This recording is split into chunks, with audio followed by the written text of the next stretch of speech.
নমস্কাৰ বন্ধুসকল, স্বাগতম সকলোকে আজিৰ নতুন এটা ভিডিঅ'লৈ। আৰু আজি বহুদিনে হ'ল ব্ৰইলাৰ ফাৰ্মৰ ওপৰত আপোনালোকক ভিডিঅ' দিয়া নাই বা লৈ অহা নাই, কাৰণ ব্ৰইলাৰ মই জানেই আপোনালোকক কৈছিলোঁ, আগৰ ভিডিঅ'ত মই দিছোঁ যে ব্ৰইলাৰ মোৰ ৰিজাল্ট কেনেকুৱা হ'ল, কি হ'ল, সকলোখিনি দিলোঁ। তাৰ পৰা যিহেতু পোৱালি লোৱা নাই এতিয়ালৈ, প্ৰায় 10 দিনমান হৈছে লোৱা নাই, আৰু কেতিয়ালৈ ল'ম সেইখিনিও ক'ম আপোনালোকক। কিন্তু আজি মই এটা বিশেষ ভিডিঅ' বনাই আছোঁ, যি ভিডিঅ'ত নেকি আপোনালোকক বহুতে জানিব বিচাৰি আছিলে যে ব্ৰইলাৰ ফাৰ্ম যিবিলাক কোম্পানী আমাক কেনেধৰণে পইচা দিয়ে, সকলো মানুহে নাজানে। গতিকে এই ভিডিঅ'টো বনাবলৈ চেষ্টা কৰি আছোঁ। আৰু বহুতে সুধি আছিলে যে দাদা কেনেকৈ পইচাটো দিয়ে বা কিমান টকা দিয়ে, অমুকটো কোম্পানীত ইমান দিয়ে, অমুকটো কোম্পানীত ইমান দিয়ে, এনেকুৱা ধৰণৰ প্ৰশ্ন খেলি মেলি লাগি আছিলে। গতিকে আজি এই ভিডিঅ'টো চোৱাৰ পিছত আপোনালোকৰ কনচেপ্টবিলাক দূৰ হ'ব আৰু আপোনালোকে গম পাব যে কেনেধৰণে পইচা আচলতে কোম্পানীবিলাকে দিয়ে।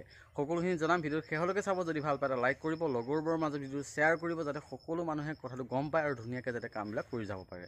তেনেহ'লে বলক আজিৰ ভিডিঅ'টো আমি আৰম্ভ কৰোঁ। প্ৰথমতে মই ফাৰ্মখন এইফালৰ পৰা সোমাই এইফালে আপোনালোক দেখা পাইছে, সকলোবিলাক এতিয়া বাচনবিলাক বাকীবিলাক ধোৱা হৈ গ'ল, বাকী ডিংকাৰ কেইটামান ধোৱা নাই, আৰু চৰাই দুটামান আছিলে যিহেতু তাৰ কাৰণে ধোৱা নাছিলোঁ। আৰু ইফালে এটা আপোনাৰ মানে ফিডাৰ ধোৱা নাই, ঠিক আছে। বাকী নেটবিলাকত ধুই কিনে থৈ দিছোঁ। তাৰপিছত এতিয়া আছে বৰ্তমান পানী মাৰিব, পানী মৰাৰ পিছত চূণ মাৰি কেনে মোৰ ৰেডি ফাৰ্ম হৈ যাব, ঠিক আছে। আৰু যিহেতু মই আপোনালোকক দেখাইছিলোঁ এটা বস্তু, কিন্তু ইয়াতে কি হৈছিলে মোৰ ফাৰ্মত, মই প্ৰতিবাৰতে দেখাওঁ যে মোৰ ইয়াতে কি হয়, এলান্ধুবিলাক বহুত হয়, আপোনালোকে দেখা পাইছে। এতিয়া কিন্তু কি হৈছে, যেতিয়াৰ পৰা ব্ৰইলাৰবিলাক লিফটিং হৈ গ'ল তেতিয়াৰ পৰা কিন্তু এলান্ধুবিলাক কমি গৈছে লাহে লাহে, ঠিক আছে। কিন্তু ব্ৰইলাৰবিলাক থাকিলে এলান্ধুবিলাক ইমান কিয় হয় সেইটোহে গম নাপাওঁ, ঠিক আছে। তাৰপাছত আজি মই লৈ আছোঁ এখন GC, হয় দেখা পাইছে আপোনালোকে, এখন হাতত মোৰ GC আছে। আৰু এই GCখন অৰ্থাৎ মোৰ GC নহয়, বেলেগ এজনৰ GC, কিন্তু মোৰ GCখন বিচাৰি পোৱা নাই, তাৰ কাৰণে মই বেলেগ এখন GC লৈ আছোঁ। আৰু আজি আপোনালোকক সবিশেষ দেখাই আছোঁ যে এটা কোম্পানীয়ে আচলতে আপোনালোকক কি ধৰণে পইচা দিয়ে বা কেনেধৰণে আপোনালোকক পইচা দিয়ে, ঠিক আছে। পোনপ্ৰথমতে মই GCখন আপোনালোকক এবাৰ দেখাই ল'ব বিচাৰিছোঁ। অৰ্থাৎ মই কৰি আছিলোঁ প্ৰিমিয়াম কোম্পানীত, আপোনালোকে জানে মই প্ৰিমিয়ামতে বহুত বছৰ আপোনালোকে কৰি আছোঁ। আৰু প্ৰিমিয়ামৰ আপোনাৰ ষ্টেণ্ডাৰ্ড যদি চাই তেনেহ'লে আপোনালোকে ইয়াতে মই দেখাই দিব বিচাৰিছোঁ। এতিয়া চাওক, ষ্টেণ্ডাৰ্ড প্ৰডাক্ট কষ্ট অৰ্থাৎ 86, আপোনালোকে গম পাইছে। অৰ্থাৎ কোম্পানীৰ 86ত আপোনাক কি কৰিব, 86 আপোনালোকক টাৰ্গেট দিয়ে, ঠিক আছে। এটা পোৱালি সৰুৰ পৰা ডাঙৰ হৈ 1 কিলো হোৱালৈ আপোনালোকক কি কৰিব লাগিব, ইয়াতে 86 কষ্টিং দিছে, অৰ্থাৎ প্ৰডাক্ট কষ্ট, ঠিক আছে। এইটো চাওক প্ৰডাক্ট কষ্ট, যদি আপোনালোকে 86ত আপোনালোকে প্ৰডাক্ট কষ্ট দিয়ে, ঠিক আছে। এতিয়া মই ভালদৰে আপোনালোক বুজাই আছোঁ যে চাওক, এটা যেতিয়া আপোনালোকে পোৱালি কিনিব, পোৱালি যদি আপুনি নিজে কিনে, ধৰি লওক আপোনালোকে 30 টকাত কিনে বা কিছুমানে 32 টকাত কিনে, কেতিয়াবা 35 টকা হয়, কেতিয়াবা 40 টকা হয়, কেতিয়াবা 50 টকা হয়, ঠিক আছে। সেই পোৱালিটো দিয়াৰ পৰা আপোনাৰ দানা দিয়া, মেডিচিন দিয়া, সকলোখিনি দি কেনে আপোনালোকক কষ্টিং দিয়ে 86 টকাত 1 কিলো বনাবলৈ, ঠিক আছে। অৰ্থাৎ আপোনাৰ সেই 1 কিলো যেতিয়া আপোনালোকৰ ব্ৰইলাৰটো হ'ব, ঠিক আছে, সেই 1 কিলো ব্ৰইলাৰ যেতিয়াই হ'ব, ধৰি লওক আপোনাৰ 27 দিনত হ'ল বা 28 দিনত হ'ল, যেতিয়া 1 কিলো হ'ব, তেতিয়া সেই 1 কিলো ব্ৰইলাৰত আপোনালোকে কষ্টিং অৰ্থাৎ আপোনালোকে খৰচ কৰিব লাগিব 86 টকা, ঠিক আছে। 86 টকা যদি বেছি হৈ যায় তেনেহ'লে কিন্তু আপোনালোকৰ কি হ'ব, পইচা আপোনালোকে কমাই পাব, ঠিক আছে। খাই দি আছোঁ, তো ইয়াতে চাওক ভালদৰে মই আকৌ এবাৰ দেখাই দিছোঁ, ভালদৰে আপোনালোক বুজাবৰ কাৰণে মই ভালদৰে এবাৰ দেখাই দিব বিচাৰিছোঁ। ইয়াতে প্ৰডাক্ট কষ্ট দেখিছে 86 আৰু ষ্টেণ্ডাৰ্ড RC দেখিছে 8 টকা 65 পইচা, ঠিক আছে। মই এখন এতিয়া থলোঁ, আপোনালোকক মই পিছত দেখাই আছোঁ। এতিয়া চাওক প্ৰিমিয়ামত কি হয়, একচুৱেলি যদি 8 টকা 65 পইচা আপোনালোকে ষ্টেণ্ডাৰ্ড কষ্টটো আপোনালোকে পায়, তেনেহ'লে কিন্তু আপোনালোকে 1 কিলো ব্ৰইলাৰ 86ৰ ভিতৰত ডাঙৰ কৰিব লাগিব। মানে আপোনালোকক দানা দিলে 40 টকাৰ, পোৱালি দিলে 38 টকাৰ, প্লাছ কিমান হ'ল আপোনাৰ ধৰি লওক মোটামুটি আপোনাৰ 9 টকামানৰ ডিফাৰেঞ্চ এটা থাকে, ঠিক আছে। দানা আৰু পোৱালি আৰু মেডিচিন দি কেনে 9 টকামানৰ ডিফাৰেঞ্চ এটা থাকে। সেই 9 টকাৰ ভিতৰত আপোনালোকে কি কৰিবলৈ 1 কিলো কৰিব লাগিব। অৰ্থাৎ আপোনাক দিলে পোৱালি দিলে আপোনালোকৰ 38 টকা, অৰ্থাৎ 32 টকা কিমান হয়, তাৰপিছত মেডিচিন কষ্ট এনেকৈ মিলাই কেনে আপোনালোকৰ হয় 38 টকা, অৰ্থাৎ 37 টকাই হয়, ধৰি লওক 38 টকা, ঠিক আছে। 38 টকা আৰু আপোনাৰ দানা হ'ল 40 টকা, এই দুইটা মিলাই কেনে আপোনালোকৰ তাৰ পৰা 86 হ'বলৈ 9 টকামান বাকী থাকে, ঠিক আছে। আৰু 9 টকামান বাকীত আপোনালোকে কি কৰিব লাগিব, 1 কিলো কৰিব লাগিব 86 টকাৰ ভিতৰত।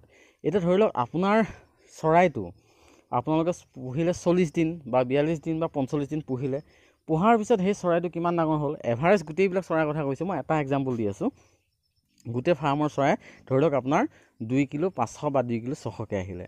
এই 2 কিলো যে বনালে আপোনালোকে, 2 কিলো বনাওঁতে আপোনালোকৰ 1 কিলোত কিমানকৈ পৰিলে সেইটোৰ ওপৰতহে কিন্তু কি কৰে কোম্পানীয়ে পইচা দিয়ে। কোম্পানীৰ কিন্তু বেলেগ হ'ব পাৰে, বেলেগ কোম্পানী কি হয় কিছুমানে 92 দিয়ে, কিছুমানে আপোনাৰ 89 দিয়ে, এনেকুৱা ধৰণৰ দিয়ে। কিয় কাৰণে দিয়ে, সিহঁতৰ দানাৰ দামটো যদি আপোনাৰ বেছি টকা হয়, ইয়াতে ধৰি লওক 40 টকাত আছে, কিছুমানৰ দানাৰ দামটো 42 টকা হয়, কিছুমানৰ পোৱালিৰ দামটো 40 টকা হয়, তেনেকুৱাৰ কাৰণে কি হয় ইফাল সিফাল অলপ হয়। আৰু কেনেকৈ হয়, যদি আপোনাৰ যিয়ে নহওক কিন্তু আপোনাৰ ডিফাৰেঞ্চ থাকে, ধৰি লওক আপোনাৰ কষ্টিং দানাৰ দাম আৰু পোৱালিৰ দাম প্লাছ কৰি কেনে বা মেডিচিন প্লাছ কৰি কেনে 8ৰ পৰা 9 টকা 10 টকামান এনেকৈ ডিফাৰেঞ্চ থাকে কিছুমান মানে কোম্পানীত, ঠিক আছে। কিছুমান কোম্পানীত 9 টকা থাকে, কিছুমান কোম্পানীত 11 টকা থাকে, এনেকুৱা ডিফাৰেঞ্চ থাকে। আৰু এতিয়া কথাটো হৈছে আপুনি ধৰি লওক 2 কিলো এটা বনালে 40 দিনত, আৰু 40 দিনত আপোনালোকৰ সেই আপুনি যে দানা খোৱালে বা পোৱালিটোৰ কষ্ট, ঠিক আছে, এই দুইটা মিলি দানা কিমান খালে সেইটো উলিয়াই কেনেহে কিন্তু আপোনালোকক পইচাটো দিব। যদি আপোনাৰ 1 কিলো ব্ৰইলাৰ, এতিয়া ধৰি লওক 2 কিলো হ'ল, 1 কিলো ব্ৰইলাৰক যদি আপুনি 8 টকাত ধৰি লওক 80 টকাত বনাই দিয়ে, ধৰি লওক 86 দিছে, কিন্তু 80 টকাত আপুনি 1 কিলোকৈ বনালে, ঠিক আছে। কষ্টিং মানে দানাটো কম খালে আপোনাৰ, ঠিক আছে, দানাটো কম খালে কিন্তু ৱেটটো বাঢ়িলে, যি নেকি আপোনালোকৰ 86 টকাৰ ভিতৰত আপোনালোক বনাব দিছিলে, কিন্তু আপুনি 80 টকাত বনাই দিলে, ঠিক আছে। তেতিয়া কি হ'ব, আপুনি যদি 80 টকাত বনাই দিয়ে তেনেহ'লে সেই যিটো 100 টকা আপুনি ৰেহাই কৰিলে ন, সেই 100 টকাটো কিন্তু গোটেইটো পইচা আপোনালোকে নাপায়। 100 টকাত কিমান টকা মই দেখাই দি আছোঁ। আপুনি ধৰি লওক 100 টকা বাচাই দিলে নহয়, 100 টকা বাচাই দিয়াৰ লগত কি হ'ব, আপোনালোকক দিব 40 পইচাকৈ পাৰ কিলোত। আপুনি পাৰ কিলোত কিমান পাব, 40 পইচাকৈ পাব। অৰ্থাৎ পাৰ মানে ধৰি লওক 1 টকা যে কমালে, 1 টকাত আপুনি 40 পইচাকৈ আপোনালোকে পাব। এতিয়া আপুনি 6 টকা কমালে নহয়, 6 টকাত ধৰি লওক আপুনি কমাই দিলে, ধৰি লওক 86ৰ কষ্টিং দিছিলে, কিন্তু আপুনি 80 টকাতে 1 কিলো বনাই দিলে, ঠিক আছে। তেতিয়া কি হ'ব, 6 টকা আপোনাৰ বাচি গ'ল। সেই 6 টকাৰ লগত আপোনালোকে ইনটু কৰক, ইনটু 40, ঠিক আছে। ইয়াতে ইনটু 40 কৰাৰ পিছত আপোনাৰ কিমান আহিল চাওক, 2 টকা 40 পইচা। অৰ্থাৎ আপোনাৰ 2 টকা 40 পইচাকৈ কি হ'ব, আপোনাৰ 8 টকা যিটো 65 পইচা আছিলে, 8 টকা 65 পইচাৰ লগত 2 টকা 40 পইচা কি হ'ব, প্লাছ হ'ব। ধৰি লওক 2 টকা 40 পইচা, তাৰপিছত প্লাছ হ'ব 8 টকা 65 পইচা, ঠিক আছে। তেতিয়া কি পাব, আপুনি পাৰ কিলোত 11 টকা 5 পইচাকৈ পাব, ঠিক আছে। তেনেকুৱা ধৰণে কিন্তু কোম্পানীয়ে পইচাটো দিয়ে। ধৰি লওক আপোনাৰ এইবাৰ ৰিজাল্ট বেয়া, ঠিক আছে, মোৰ ৰিজাল্ট বেয়া হৈছে, বৰ বেছি ভাল হোৱা নাই, পইচা পাইছোঁ, কিন্তু কিমান পাইছোঁ মই GC-খন আনিলে আপোনালোকক দেখাম। কিন্তু এতিয়া কি হ'ল, ধৰি লওক আপোনাৰ এইবাৰ ৰিজাল্ট বেয়া হ'ল, ৰিজাল্ট বেয়া হোৱাৰ লগে লগে আপোনাৰ 86 কষ্টিং আছিলে, ধৰি লওক আপোনাৰ 90 হৈ গ'ল, ঠিক আছে, 90 কষ্টিং হৈ গ'ল। আপোনালোকে দানাটো বেছি খালে কিন্তু ৱেট নাহিলে। অৰ্থাৎ দানাটো কিয় বেছি খায়, যেতিয়া আপোনাৰ মৰ্টেলিটি বেছি হয়, যিবিলাক নেকি ডাঙৰ ডাঙৰ মুৰ্গী আছিলে মৰি যায়, মৰি যোৱাৰ পিছত সিহঁতে কি কৰে, 3 কিলো 4 কিলোকৈ দানা যেতিয়া খাই দিব, সেই 3 কিলো 4 কিলোটো আপুনি বডি ৱেটটো নাপাব, তেতিয়া আপোনাৰ মাংস কমি যাব। তেতিয়া কি হ'ব, আপোনালোকৰ কষ্টিংটো বাঢ়ি যাব।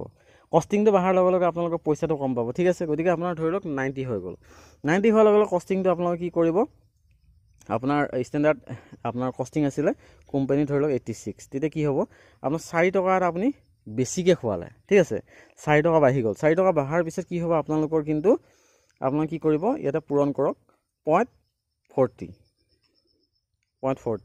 1 টকা 60 পইচা, দেখিছেনে, 1 টকা 60 পইচাকৈ কিন্তু কি হ'ব আপোনাৰ 8 টকা 65 পইচাৰ পৰা 1 টকা 60 পইচা কি হ'ব আপোনাৰ মাইনাছ হ'ব, তেতিয়া পাব আপুনি 7 টকা 5 পইচাকৈ, ঠিক আছে। এনেধৰণে কিন্তু কোম্পানীবিলাকে কি কৰে, পইচাবিলাক কাটে। গতিকে আজি আপোনালোকক এইখিনিয়ে দেখালোঁ বা আপোনালোকক বুজাই দিলোঁ যে কোম্পানী এটাই কেনেধৰণে আপোনালোকক পইচা দিয়ে বা কি হিচাপত পইচাটো দিয়ে, এইখিনি দেখালোঁ। আৰু আজি আপোনালোকক এইখিনি কথাকে ক'লোঁ। যদি এই ভিডিঅ'টো চাই ভাল পাইছে, সকলোৰে মাজত ভিডিঅ'টো শ্বেয়াৰ কৰিব, যাতে যোনসকল নতুন ফাৰ্মাৰ আছে তেখেতলোকৰ যাতে লাভ হয়। আৰু নেক্সট এটা ভিডিঅ'ত মই আপোনালোকক জনাম যে কোনটো কোম্পানীৰ পৰা আপোনালোকে একেবাৰে যদি ৰিজাল্ট বেয়াও হয় তেনেহ'লেও পইচা পাব। সেইটো যদি ভিডিঅ' লাগে তেনেহ'লে আপোনালোকে মোৰ এই ভিডিঅ'টোৰ কমেণ্টত গৈ কেনে আপোনালোকে লিখিব লাগে বুলি, ঠিক আছে। তেনেহ'লে মই আপোনালোকক জনাম যে কোনটো কোম্পানীত আপোনালোকে ৰিজাল্ট বেয়া কৰিলে আপোনালোকে পইচা পাব।